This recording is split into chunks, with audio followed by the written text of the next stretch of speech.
Olá mais uma vez a todos, estamos aqui hoje para dar nossa continuidade ao curso de Direito relacionado a provas no processo penal. A gente vem trabalhando com esse tema há algumas aulas e hoje a gente vai trabalhar especificamente com provas ilícitas.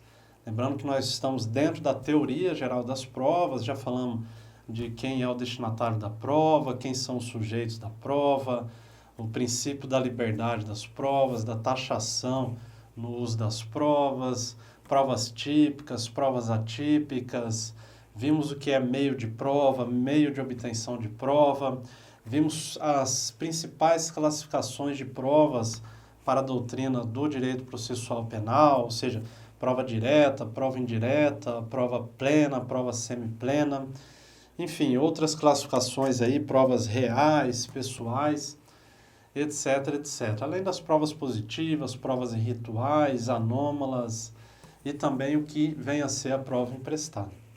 Hoje nós vamos tratar de provas ilícitas. Eu costumo dizer que esse tema especificamente é um dos mais importantes dentro do estudo de provas. Pelo menos é o mais recorrente em certames. Então, se a gente olhar para uma prova do OAB, por exemplo, outros concursos, esse tema, quando é cobrado provas, boa parte das vezes cobra-se alguns institutos aí relacionados a provas ilícitas. Primeiramente, vamos entender o que é uma prova ilícita. Uma prova ilícita é aquela prova que viola o direito material ou o direito processual brasileiro.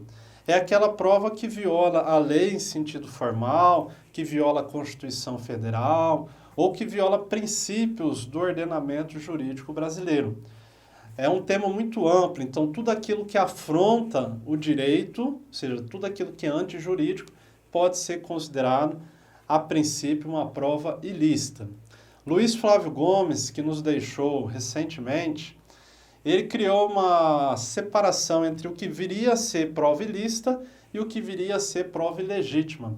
Para Luiz Flávio Gomes existia uma distinção entre o que era prova ilícita e o que era prova ilegítima. Para ele, as provas ilícitas eram aquelas que afrontavam o direito material e as que afrontavam o direito processual eram chamadas de provas ilegítimas. Então ele fazia essa distinção. Prova ilícita afrontava o direito material, prova ilegítima afrontava o direito processual. Hoje em dia já não é mais moderno esse pensamento em que pese o brilhantismo aí do professor Luiz Flávio Gomes, mas a doutrina majoritária, a própria jurisprudência entende que não é necessário fazer essa distinção aí. Pois bem, então prova ilícita é toda aquela que viola, também é chamada de prova ilegal ou prova irritual, ou seja, é toda aquela que viola o direito material ou o direito processual, que viola a lei em sentido formal, ou que viola a Constituição, ou que viola princípios estabelecidos no ordenamento jurídico brasileiro, sejam princípios explícitos ou mesmo princípios implícitos. Então, é importante já a gente começar nossa aula trazendo aí esse conceito de prova ilícita. Eu gostaria também de dizer aqui de um tema que está estabelecido lá no artigo 157, parágrafo 5º. Lembrando que esse tema, provas ilícitas, a gente encontra no artigo 157, seus parágrafos, do Código de Processo Penal. E aí a pergunta que eu faço para vocês, antes da gente falar do 157, parágrafo 5º, é a seguinte: o que acontece com aquela prova que é encartada nos autos ali e que é considerada uma prova ilícita? O que acontece com ela? E a resposta é: essa prova ela deve ser desentranhada dos autos. Deve haver um desentranhamento da prova ilícita do processo. Uma prova, ela não nasce ilícita, ela não nasce batendo continência ali dizendo que é ilícita. Para uma prova ser ilícita, por mais absurda que seja a sua produção, ela deve ser declarada ilícita pela autoridade judiciária. É um juiz que vai declarar que aquela prova é ilícita. Volto a dizer, por mais absurdo que seja. Ela não nasce batendo continência dizendo que é ilícita, por mais que seja flagrantemente ilícita, mas precisa de um juiz declarar a sua ilicitude. E aí eu repito a pergunta: o que acontece com essa prova uma vez que ela é declarada ilícita? A resposta, mais uma vez, ela deve ser desentranhada dos autos do processo. Ok? Então, guardem isso daí. Porém, a gente sabe que recentemente entrou em vigor no direito brasileiro o pacote anticrime. E o pacote anticrime, dentre outras alterações, promoveu no direito penal, no direito processual e também em algumas leis extravagantes dessa seara, promoveu a inclusão no artigo 157 do parágrafo 5º. E essa nova previsão do 157, parágrafo 5º, traz o que a gente chama de teoria da contaminação do entendimento. O artigo 157, parágrafo 5º, vai dizer que aquele juiz que tomar contato com a prova ilícita, ele não poderá proferir uma sentença ou mesmo um acórdão. Isso daí nada mais é que a consubstanciação da teoria da descontaminação do entendimento, que assevera justamente isso. O juiz que toma contato com a prova ilícita, ou seja, aquele que declarou a prova ilícita, ele não poderá julgar, porque ele foi contaminado por aquela prova ilícita. Isso daí pode violar um pouco a sua imparcialidade. Porém, é importante a gente asseverar que esse 157, parágrafo 5º, ele está suspenso pela decisão monocrática do ministro Luiz Fux, datada do dia 22 de janeiro, que suspendeu a eficácia de alguns dispositivos do pacote anticrime, dentre eles esse 157, parágrafo 5º. Então, no momento que eu vos falo aqui, não está valendo essa lógica de que o juiz que tomar contato com a prova ilícita não poderá proferir uma sentença ou mesmo um acórdão. Ou seja, atualmente é necessário apenas desentranhar as provas ilícitas ou a prova ilícita, mas ele não precisa necessariamente ser afastado do julgamento da causa. Tem prevalecido isso nesse momento aqui. E aí, se o STF depois entender que é constitucional esse parágrafo 5º, aí vai valer a regra da contaminação do entendimento, ou seja, o juiz que tomar contato com a prova ilícita não poderá ele proferir uma sentença ou mesmo um acórdão, tá ok? Vamos avançar um pouquinho mais aqui. Vamos falar de um tema que é a prova ilícita por derivação. A gente já viu o que é a prova ilícita, a gente começou a nossa aula falando dela, mas é importante a gente saber também que existe a prova ilícita por derivação. A prova ilícita por derivação, ela decorre do direito norte-americano, da teoria surgida lá nos Estados Unidos, chamada teoria do fruto da árvore envenenada. A analogia que é feita a essa árvore envenenada é a seguinte: se uma árvore tem o seu tronco envenenado, todos os frutos que nascerem dessa árvore, consequentemente, vão estar envenenados. Então, quando a gente transporta isso para o estudo das provas, a gente tem que entender que por mais que uma prova, ali no momento de sua produção, não é uma prova ilícita, ou seja, teoricamente é uma prova lícita, mas se a origem da sua produção foi por meios escusos, por meios ilícitos, automaticamente, por derivação, aquela prova é uma prova ilícita. Então, entenda o seguinte: imagine uma confissão. A confissão é uma prova lícita, uma prova válida no direito brasileiro. Mas imagine que essa confissão foi feita por meio de tortura. Ou seja, só foi arrancada a confissão porque houve uma tortura. Então, essa confissão, que a priori é uma prova lícita, por derivação ela se torna uma prova ilícita, porque na origem dela a gente teve uma prova ilícita. Imagina ali uma droga que é encontrada numa residência de alguém. A polícia entra sem mandado, sem estado de flagrância, etc, etc. As drogas em si podem até ser uma prova lícita de que aquele sujeito estava cometendo um crime de tráfico de droga. Mas, por derivação, ela é ilícita, ou seja, porque não houve lá um mandado judicial, nem um estado de flagrância. Então, guardem isso daí. Prova ilícita por derivação está ligada a essa teoria do fruto da árvore envenenada. Aquela prova que, a princípio, ela tem um caráter de ilicitude, mas a origem de sua produção traz uma ilicitude na sua forma. Existem algumas exceções em que uma prova, mesmo sendo ilícita por derivação, ela é aceita para o direito. E aí nós temos 4 teorias. A gente tem a teoria da limitação ou exceção da fonte independente. A gente tem a teoria da limitação ou da exceção da descoberta inevitável. A gente tem a teoria da limitação do nexo causal atenuado. E a gente tem a teoria do encontro fortuito de provas. Vamos falar dessas 4 teorias aqui que trazem exceções a essa regra da ilicitude por derivação.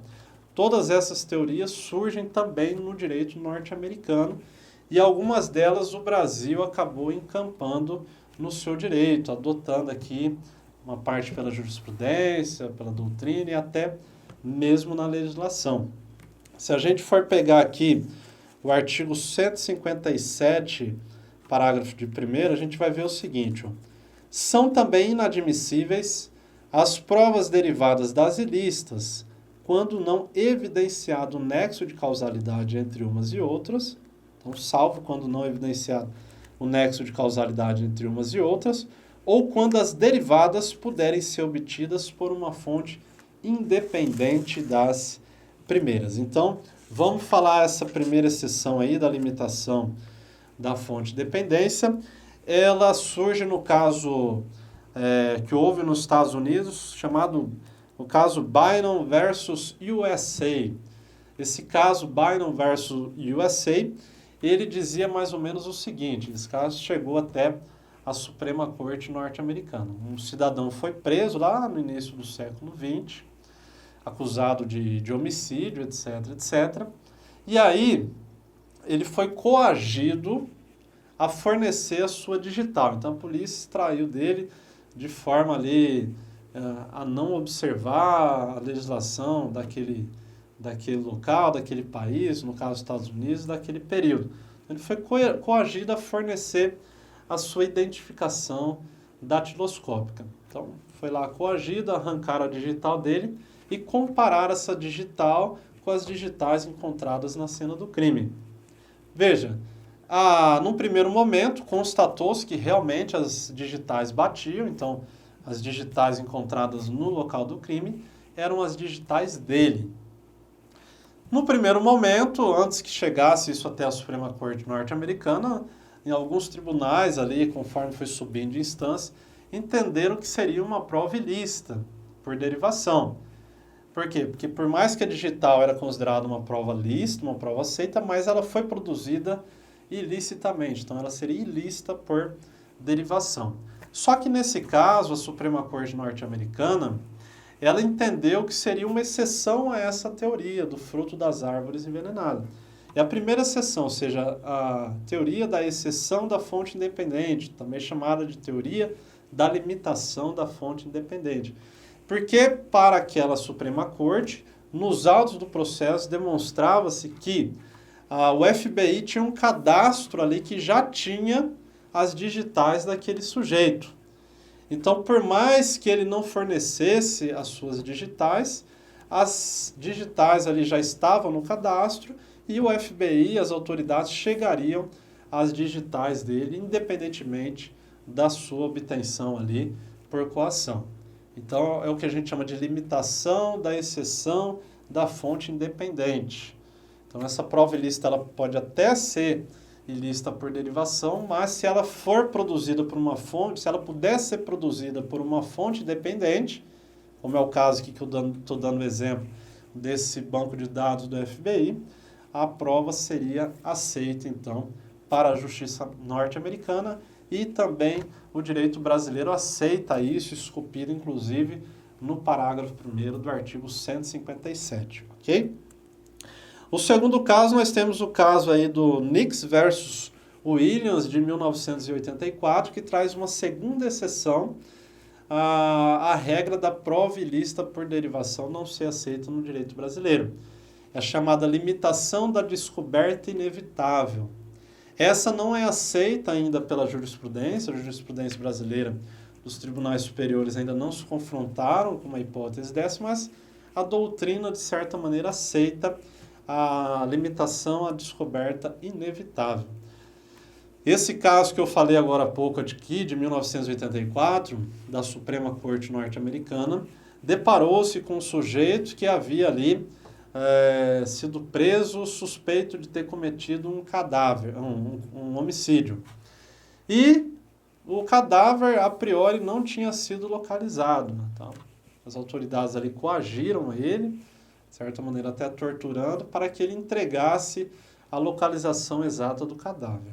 Nesse momento em que ele era procurado, depois preso e depois interrogado, já havia uma busca de toda uma população ali, era uma cidade pequena do interior dos Estados Unidos, então já tinha aproximadamente ali 200 pessoas procurando, que a suspeita era que o corpo estivesse localizado, esse cadáver, numa mata ali da cidade.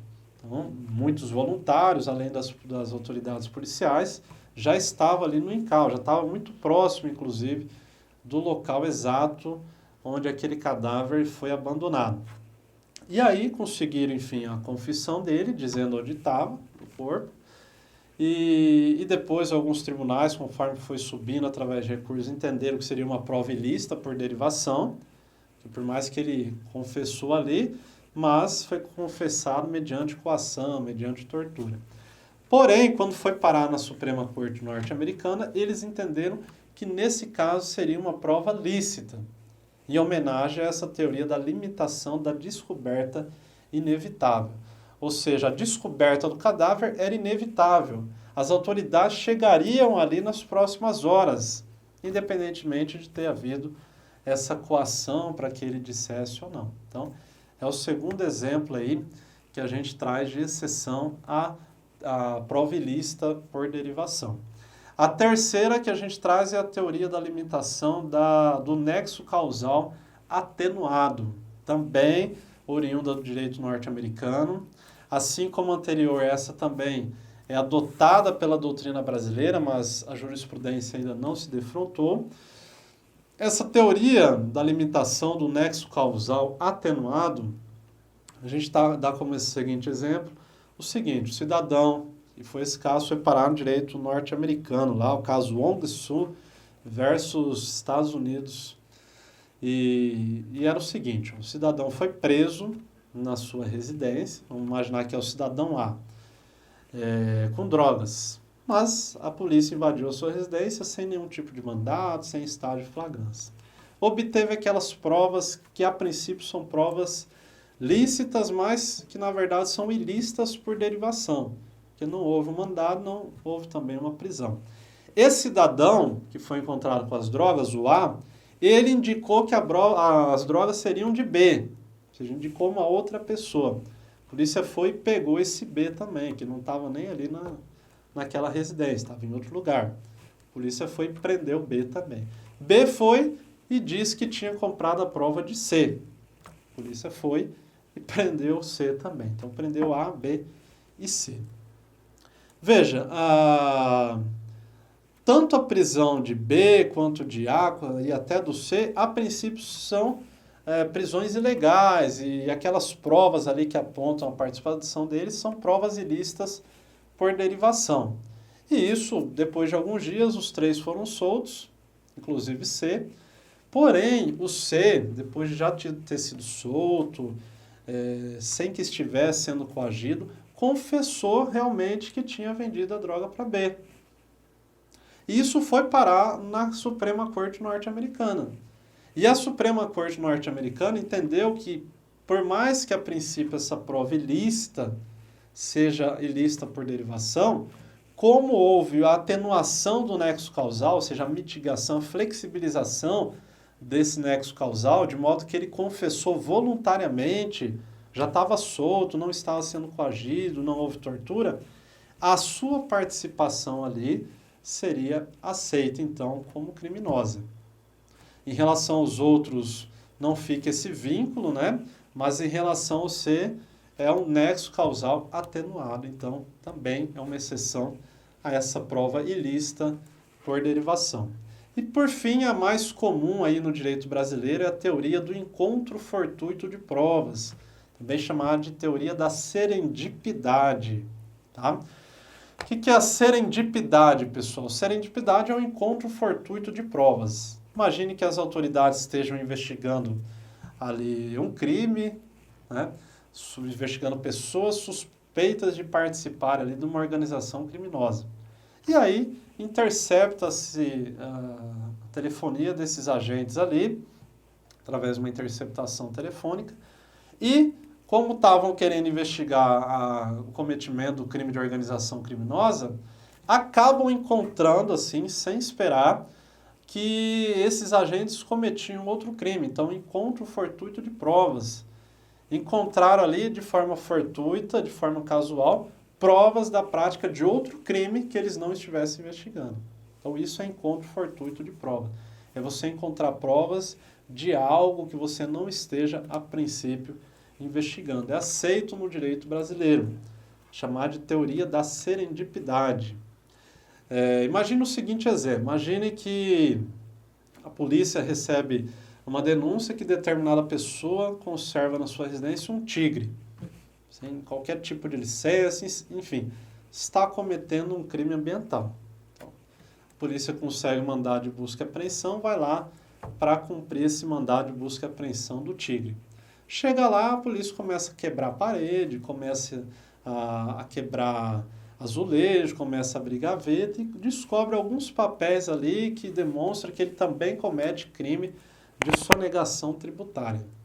Veja, embora a gente pode imaginar que isso é um tipo de prova aceita, aplicando a teoria da serendipidade, a teoria do encontro fortuito de provas, entendam que nesse exemplo essas provas encontradas aqui seriam ilícitas e continuariam sendo ilícitas. Por quê? Porque a polícia foi para cumprir um mandato específico de busca e apreensão daquele tigre.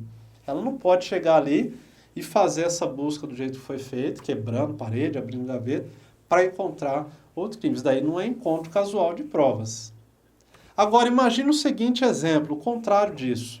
O agente está sendo investigado por crime de sonegação tributária, a polícia consegue um mandado de busca e apreensão, vai até a residência, né, e chega lá, se depara com um tigre na frente dela, no pátio ali da residência. Eu posso aplicar o encontro fortuito de provas, a teoria da serendipidade? Nesse caso, sim, nesse caso seria válido. É diferente do primeiro exemplo que eu dei, onde a polícia abre gaveta, quebra a parede. Agora, se você chegar lá e se depara com a prova, aí é um encontro fortuito de provas. Tá bom, pessoal? Seria possível, então, ele ser processado aí pelo crime ambiental e também pelo crime tributário. Uma questão mais prática disso, diferente um pouco desse exemplo que é um pouco mais caricato, é a obtenção de provas em escritórios de advocacia. O STF tem um julgado nesse sentido aí. Imagine que o advogado esteja sendo investigado na prática de um crime, e isso ocorreu de fato, foi parar no STF, e o juiz autorizou que fosse feita uma busca e apreensão. Chegando lá, a polícia pegou documentos ali que tinham no escritório, etc, etc, e pegou documentos relacionados a clientes. E descobriu que esses clientes também estavam cometendo crimes. Veja, essas provas aqui foram consideradas ilícitas por derivação. O mandado de busca e apreensão era para cumprir um mandado relacionado ao advogado que estava sendo investigado. Aqueles clientes não estavam sendo investigados. Então o STF decidiu que seriam provas ilícitas. Por derivação, não são aceitas essas provas. Agora, se os clientes também estivessem sendo investigados, seria outra história. Aí as provas seriam consideradas lícitas. Então, para a gente fechar esse capítulo importante de provas ilícitas, eu trago aqui para vocês a informação seguinte. As provas ilícitas, em regra, elas são inválidas para o direito, salvo essas exceções que a gente acabou de falar. E a pergunta que eu faço é, e se a prova ilícita for obtida a favor do réu? Vamos imaginar que o réu consegue produzir uma prova, que a princípio é uma prova ilícita, tá? Mas ele usa a seu favor. Vamos imaginar que ele consegue ali uma interceptação telefônica ilegal e junta essa gravação do processo, provando a sua inocência. A doutrina majoritária entende que é um tipo de prova aceita. Então, por mais que a prova é ilícita, se for utilizada a favor do réu, ela é aceita para a doutrina majoritária brasileira. Lembrando que a jurisprudência ainda não bateu o martelo nessa questão. A chance disso acontecer está próximo no julgamento do presidente Lula em relação ao uso das mensagens lá pelo site Intercept, a divulgação dessas mensagens. Se o STF entender que aquelas provas foram obtidas por meio ilícito, porque a polícia diz que houve um vazamento ali, houve uma invasão por meio de hackers. Isso, a princípio, seria ilícito, né? E essas provas, então, seriam ilícitas por derivação. O STF vai dizer se essas provas podem ser utilizadas a favor da defesa. Então, vamos ver se eles batem o martelo de acordo com a doutrina brasileira. Agora, existe a versão do Intercept, evidentemente, que diz que não foi hacker que invadiu o dispositivo e que ela não comprou, etc., que ela recebeu aquilo voluntariamente, chegou até ela, enfim, é nesse sentido aí. Vamos aguardar para ver o que o STF decide. Aguardo vocês no próximo encontro, pessoal. Um abraço, fiquem com Deus.